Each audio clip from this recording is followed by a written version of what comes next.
Codependency is a distortion in the boundary between self and other, where you mentally transfer your identity and your power into another person, and then you try to get it back from them. And it's a coping mechanism that tends to develop in children whose abusive or neglectful parents will only parent if someone pushes them. So you learn to push. But in adulthood, unhealed codependent tendencies can be disastrous to your life. Instead of building a happy life, you build an imaginary version of another person in your mind. You fall in love with their potential. Usually you're overlooking serious shortcomings that definitely will get in the way of what you're imagining. But with codependency, you're driven by the conviction that if they would become your imaginary version of them, you could finally feel happy. The trouble is, instead of focusing on your own life and what you need to be working on, you focused almost obsessively on what you think the other person ought to be doing. You're trying to solve your own problem by making them be what you want. And at first, this may give you a sense that you're doing something heroic, that you're saving them or helping them, genuinely solving problems for them. And for people with this, mental distortion going on, there are big problems, but this attempt to fix everything by trying to make another person be that version of themselves that you're holding in your mind, it seldom works. Maybe I could say never works. Your constant pressure destroys the relationship, and your lack of attention to your own needs leaves you exhausted, isolated, resentful, and often it will leave you broke as well. My letter today is from a woman I'll call Chrissy, and she writes, "Hello, Anna. I definitely have been recovering from CPTSD when I was served up every kind of abuse in the book by my immediate family. I'm using my pencil to circle things I want to come back to on a second reading, but let's read Chrissy's letter all the way through, so let me see if I can help. All right. The man I'm currently in a relationship with is 12 years my junior. It came after I had been single for a very long time after ending a decade-long relationship with a man I almost married and had started dating when I was a teenager. He was 7 years older than I was, and we met when I was reeling from an ultimate betrayal when my mother sabotaged my college matriculation by lying and saying she had filled out financial paperwork, and she hadn't. I was 17. This relationship was one where I was strung along for 9 years while he got an associate's degree in nursing, and she puts in parentheses, 9 years to get a 2-year degree, all the while lying to me about what his plans were for when he finished. I finally had my last straw with the relationship and ended things to pursue things on my own, and while I started to have a lot of on-paper success, my mental health began to deteriorate immensely. Specifically around a limerent relationship that I recently was able to heal from. To get away from that, I pretty much had to kamikaze my whole life and go no contact with everyone, especially my abusive family members, and all but change my name on the other side of the country. In a quasi-dissociative state, I destroyed all my paperwork, IDs, and anything that would tie me to my old life, as I truly wanted to start over from the beginning and also not be found. Okay. I met Billy last summer when I was in between places to stay. I had just turned 34 and he is 22. He was always enthusiastic about me, wanted me to move in, and wanted to have kids right away. It was really all he ever talked about. At 34, I had never really bought into the idea of a biological time clock, as I believe mind over matter is definitely more important than anything else. I also always believed that the right person would come in at the right time and everything would work out. So after 6 months of dating, I'm now pregnant. Billy and I have been arguing a lot lately. The week before my positive pregnancy test, things were so bad I called the police to have him taken in for observation, and they let him go the next day. He was prone to fits of just screaming expletives at me at the top of his lungs and even screaming things that were untrue. Before he met, he had a problem with cocaine, and had been suicidal. He smokes pot incessantly. Every time I've tried to get him to seek counseling or anger management, it has turned into an explosive fight. Even when I finally got him to go, it was a never-ending loop of fights every day where he would bring it up and start screaming at me about it again. As much as I know about child development and how important it is to have a calm environment for a child, even one that is developing in the womb, I've begun to scream back because that was better than being at the other end of his triggering barrage that reminds me of my father.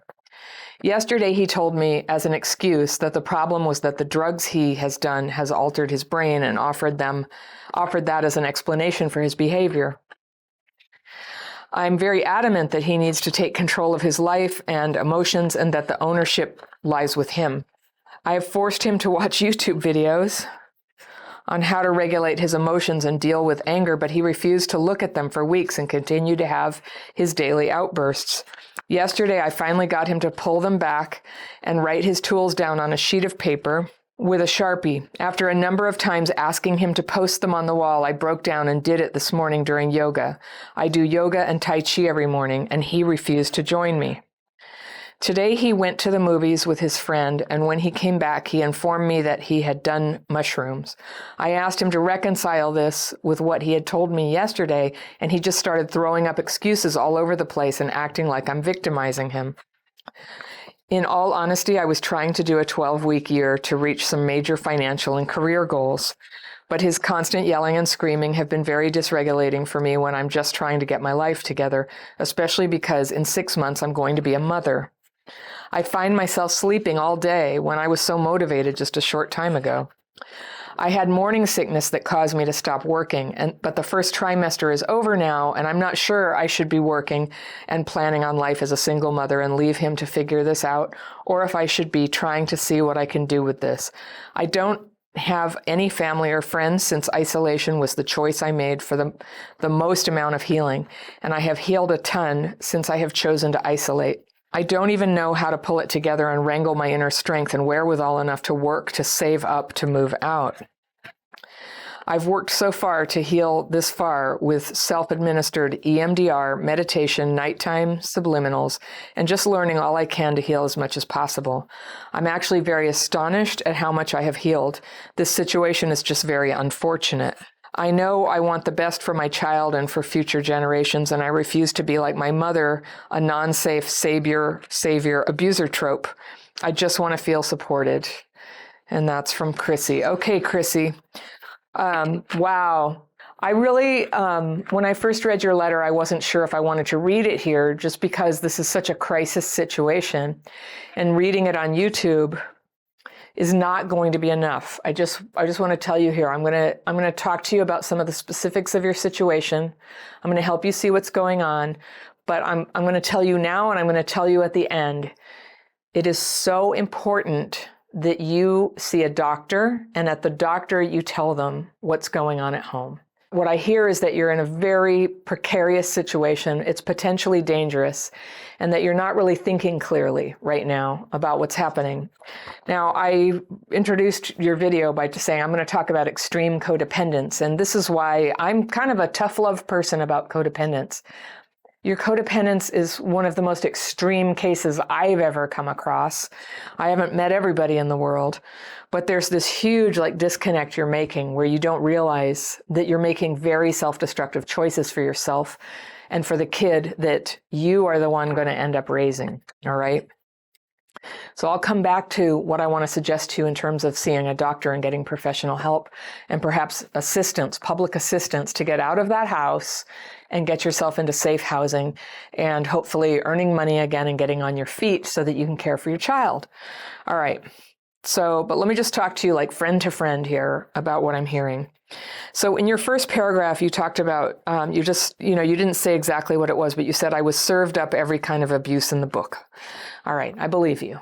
The man that you're currently in a relationship with is 12 years younger. Okay, for me, that's a huge red flag about you. He clearly is very immature, and there's some distorted thinking there. We'll come back to him. And you said this began after you had been single for a long time, after ending a decade-long relationship with someone you almost married and had started dating when you were a teenager. He was 7 years older, and you met when you were reeling from a betrayal by your mother, who sabotaged your college matriculation by lying and saying she had filled out financial aid paperwork, and she hadn't. Okay. First of all, I relate. I ended up having some very sloppy support around going to college, and I missed the first semester. I didn't even know what you were supposed to do. I didn't know about, the SAT, which you had to take at the time here in the US. I didn't even know how to apply. I just showed up at the university when I heard school was starting, and I was like, how do I sign up? I had no idea. And it's just what was going on in my family was that crazy. My parents were actually highly educated, but because of alcoholism and all the crap that goes with that, I wasn't getting help. So I missed a semester. And during that first semester, I just went to a community college and I took a couple of classes and I worked as a house cleaner just to sort of make ends meet, right? That's what I did. And so what I'm questioning you about is why, after all these years, you were 17 and you're now 35, so this is more than half your life ago, are you still caught up in this story about how your mom was so screwed up? I believe you. Like that, it's terrible that that happened, but that happened a long time ago, and you've had all this time to address it and get to a community college or get your credits together to go to college. And that's just what we do. That's what a lot of people do, is we figure out what we want. I'm really sorry your mom was never there. It sounds like there were serious problems. But I relate, and a lot of people here do too. The sooner you can accept that that's over, and you decided to cut off contact, so now you're on your own feet. Unfortunately, you got your life all tangled up with this kid on drugs, and your mind is playing tricks on you, making you think that you can get him to change, and that if you can, everything's going to be great. I don't see any scenario where that can work out, I'm afraid. I hear that you're frozen. You seem to be in freeze mode. So you talked about this other guy. You also were resentful at him, some old story that he got a 2-year degree in 9 years while you waited for him or something. So what I'm just seeing, Chrissy, I just see you're having trouble taking responsibility for your choices. That just because you were with some guy who was in a nursing program really has no bearing on whether you went to school or what you did with your life. He is not to blame for what you did or didn't do during that time. And if you didn't like what he was doing, you could leave. See, because you're having a baby, I'm going to be very direct and be like, Chrissy, I want you to wake up. I want you to see what's going on here. I want you to be very real with yourself, because now is the time when you are no longer at liberty to, keep putting yourself into terrible situations and waiting for somebody else to change. Nobody's coming to do that. You are now the mother. You are the person who's going to save everybody in your own family of you and your baby. That's who's going to do it. All right. So forget the men. It sounds like you chose people who, I don't know, they just weren't. Certainly this recent one is a very, very self-destructive choice. I got to call you on that. Sometimes it helps for somebody to just say it. This is like really bad. This is a bad situation. Nobody should have a baby in this situation, let alone even be pregnant when there's that much stress going on at home. I don't see the problem as him. He's 22. He's doing a lot of drugs. I wouldn't be happy about that in my kid, but it's like your decision to try to have a family with him is showing some distorted thinking. So then I noticed you had this story where you had to get away from the relationship, you had to get away from your family. You said in a quasi-dissociative state, you destroyed all your paperwork, your ID, anything that would tie you to your old life. So this is interesting because I just did a webinar about this. Codependency is how you lose your identity and your power. And that's exactly what you did. You destroyed your identity. And then you said you were between places to stay. So I think the other word for that is like homeless, right? Homeless, no identity, so vulnerable. And then thinking, I know this is a time to have a kid. It's okay. The thing about kids is they occur. Pregnancy happens. And if you're called to go ahead and have this baby, that is your decision.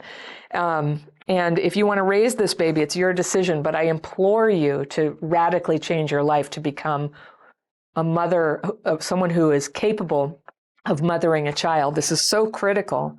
It's so important. no identity, you didn't have a place to live. And then he says he just wants you to move in. He was enthusiastic. He wanted you to have kids right away, and it was all he ever talked about. And I think you're telling me that to sort of justify why you moved right in with him. Well, he wanted it. But see, that's not a good reason. Somebody who wants that, who's so much younger than you, and who I think you would have figured out quite early about the drugs and the rages and stuff, that's not healthy of you to make that decision. I hear, though, you were probably desperate. You had nowhere to live. But that's okay. You would not be the first woman who ended up living with some jerk because you had nothing else to do and you didn't have the money. And so the next step is to get on your feet, not to form a family with that person. Once that baby's born, your mobility, your choices in life are going to be really restricted for a while. You're going to be so dependent on him. So now your mind is saying, if I could just, I'm making him with a Sharpie work on himself and do this stuff. And it's like, girl, once you're trying to tell somebody else what they have to do about themselves, you have lost the battle. If they are not somebody who takes care of themselves and treats themselves with respect and treats you with respect, they're not suitable as a partner, period. So I have been in this before. I've had 2 relationships with drug addicts. Both times it didn't start that way, but that's what it turned into. And I know firsthand how loopy it makes you. It just makes you think gosh, I've just got to save this situation. And I think those of us who went through abandonment as kids can get extra loopy, extra distorted thinking that well, I can't leave, so I must make them be another person. And then your mind plays tricks on you and you just think, I'm right. I have to make you do this. How dare you not do everything I say? Just there's 100 different levels why that's a really toxic dynamic, and it's coming from you. It's actually coming from you. I believe that he was like this all along. It doesn't matter that he was like, oh la la, let's move in, let's have a baby. That doesn't mean anything from a 22-year-old. That's crazy talk. So, he wasn't in any kind of position to do that. So I'm asking you to get support for your mental health and the thinking that you had that made this seem like a good idea and that makes you now basically emotionally abuse him to try to make him become who you want him to be. He's emotionally abusing you, but you're kind of in his space right now. And I would just say, if he can't keep his mind together, if he's raging, he can't stay off drugs, you need to not be there. It's a terrible and toxic place to be. And your responsibility is to not be there. And just to take your lumps and just be like, I felt desperate, I was alone, and I did what I had to do in my mind at the time. But now I'm going to change course and I'm going to get help for myself. Okay. So then you had to call the cops, and when you say they had to take him in for observation, and I guess, I'm not a lawyer or anything, but observation is what you do for somebody who's having a mental breakdown. So I don't know, I don't know. I guess police intervene on that too. They let him go the next day, but also when it's the point that you have to call the cops on them and they get taken away by the police, pretty much, it's very, very unlikely the relationship can continue. No way should a child come into that dynamic. So then he just screams expletives and they're not even true. I know what that's like, where somebody's acting just, totally abusively, but this part of your mind is going into a little loop and you're like, and furthermore, it's not even true. It doesn't matter whether it's true or false. They're screaming at you. This is not a good thing. And you're continuing to choose to be there and have this thinking. So then you're saying, before he met you, he had a problem with cocaine and had been suicidal. Very bad mix. This is no relationships with people who are in that place. No having children with people who are in that place. Smokes pot incessantly. I've often noticed people who do it incessantly are trying to control anger, and at a certain point, it stops working. So you say, every time I've tried to get him to seek counseling or anger management, it's turned into an explosive fight. So there you go. You have your answer. He's not interested. He's not going to do it. And it's just another explosive fight. Even when I finally got him to go, it was a never-ending loop of fights every day where he would bring it up and start screaming at me about it again. Okay, again, the answer is in your face. This is what he's capable of. As much as I know about child development, yeah, you're worried about your own stress and that you're screaming back at him, and I agree. The developing baby does hear that and is shaped by all the hormones going through your body, and that's not ideal at all. So yesterday he said that it's all the drugs he's done that altered his brain. Well, that's probably true, and that's why he's not a suitable person for you to be with right now. And you said, I'm very adamant that he needs to take control of his life and emotions and that the ownership lies with him. All right, that sounds like a good talk and everything, but he doesn't have to do anything. If he owns this, he doesn't have to do anything. He gets to do whatever he wants. Now, legally, now he's the father and he has an obligation to this kid. I would be, I'm just going to be straight with you. It will be a miracle if you ever get any kind of parental support from him. You certainly can't leave your child with him in custody. Like once you have a baby with somebody, like the state intervenes and now you can't, if you don't want him to have custody, you have to go to court, you have to deal with this if you want money. I don't see money coming from this person for a long time in his life, if ever. Not from the place he's in. Sometimes people reform, but I strongly recommend you let him sort out whether he's ever going to change his life on his own time. You said you told him that the ownership lies with him, but in the very next sentence you say, I have forced him to watch YouTube videos on how to regulate his emotions. You cannot tell somebody that the ownership lies with them and then force them to do something. You are taking ownership of this. Do you see that? Do you see how you are you're having the codependent thought? And again, like the reason I'm not judging you is because I have been there and I know what being around somebody in this high stress situation does to your thinking. But somebody has to help you come back to reality. You're trying to make him into something he simply is not. It's making you scream.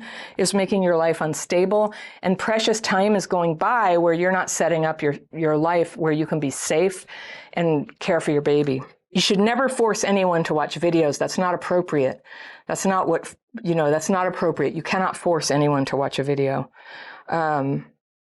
And you can't force them to go to counseling, and you can't force them to own anything. If you don't like how they are, what you do is you leave. That's how this works.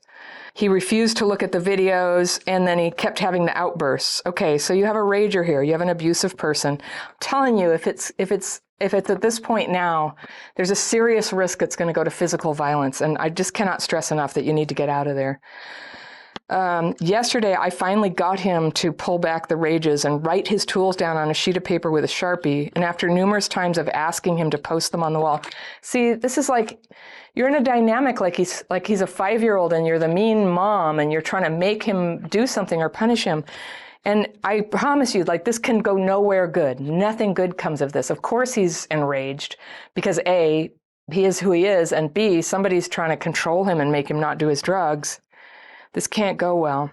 So then you said, I broke down and I did it for him. He's acting like I'm victimizing him. Here's my tough love. You are victimizing him. You are victimizing him. Now, he had a part in this, but basically when somebody's totally incapacitated on drugs and possibly mental health problems, they can't be expected to be rational or responsible. And I don't see any evidence that he can be expected to do those things. You're trying to do these career and financial goals. Yeah, there's part of you just going, oh my gosh, I got to get it together here. You need a place to live. You need money. You need to be safe. You need some support. And the baby's coming in 6 months. And by the time I'm reading this, it's even less. So you find yourself sleeping all day. And part of that is, you're pregnant and that takes a huge amount of physical energy. And maybe you're also depressed, which it's a pretty depressing situation. You had morning sickness and had to stop. You're wondering, should you keep working? And this is a question for a doctor. I just want to get to this part where I say, it's time for you to be in therapy and to have prenatal care and talk really honestly with a doctor and get some social services support to get out of that living situation and into a shelter or some kind of supported living. And this is the one thing where sometimes our society will really step up, is if a woman is pregnant, there is extra help available to do that. And then you say you want to save up to move out. But see, I don't see that happening with this level of crazy going on and with you not even having an ID or anything like that. Social services, therapy, getting assistance from police if you need to. I'm guessing you don't have a lot of belongings, and you get yourself into a shelter to start working this out. Now, I seldom take letters where the answer is, it's a bunch of stuff that I can't help you with. What I can help you with is just as somebody who's been through a relationship with a drug addict and an inappropriate relationship. I also became a single mom, and, it's a long story of what happened there. But I know the terrifying feeling of facing this alone. And I also know what it costs. And I just know, like, no parent should go through this alone. No parent should go through this alone. So I know you're detached from your family. It sounds like you're in a strange place with no friends. You're across the country. It's time for you to get support. Number one top priority. And I'm going to ask everybody in the comments to refrain. I know you're here watching videos. I think I saw you on a call, on one of my big calls with hundreds of people the other day. I know you're here, and I'm so glad you're here. Like, we're a support network for you, but we're not local. And now, you know, with baby, you need local too. You need a village now. And you deserve it. And it is right that everybody steps up to help you put this together.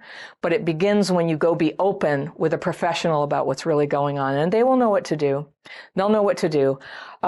It sounds to me like your mental health is way under strain right now, that it's really under strain.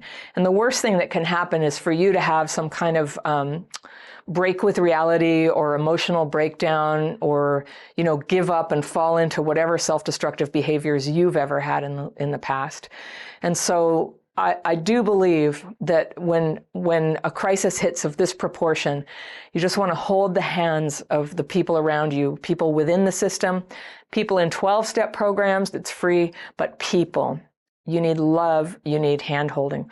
I'll tell you a little something. When I was pregnant and I thought I was going to be an utterly single mom, one thing that surprised me is, and I used to go to 12-step meetings all the time at that time. And so first I would go, I'm pregnant and I'm going to have a baby and the father doesn't want to help me. And the story evolved quite a bit later, but I shared about that. And one thing that really surprised me is how much people came forward to help me. They took me to dinner. They bought me groceries. They gave me baby clothes. Some of them said, you know, if you need a place to stay, I have a sofa. Like, they really, it surprised me how kind people were. I made myself available for that kind of help by showing up and talking honestly what was going on. Like, in isolation and being in the crazy environment, like, none of that can happen. None of it can reach us. And it will get into your mind that you have no choice and you just have to put up with this. And it's a feeling of desperation that, for no other reason, just don't let those desperate hormones get into your baby. You know, help your baby feel your serenity, help your baby feel your confidence that you'll be able to work this out. And do that for yourself, for the dear girl inside of you who is you, who needs support right now to get through this. Sounds very isolating. So we send our love. This is what I wanted to say to everybody watching. Please hold the judgment on Chrissy, all right? No judgment. Share some love and support and encouragement to take positive steps. If any of you have experience in similar relationships and situations, maybe share with us in the comments how you got out of it. Let's help each other here. The last thing Chrissy needs is to get piled up on.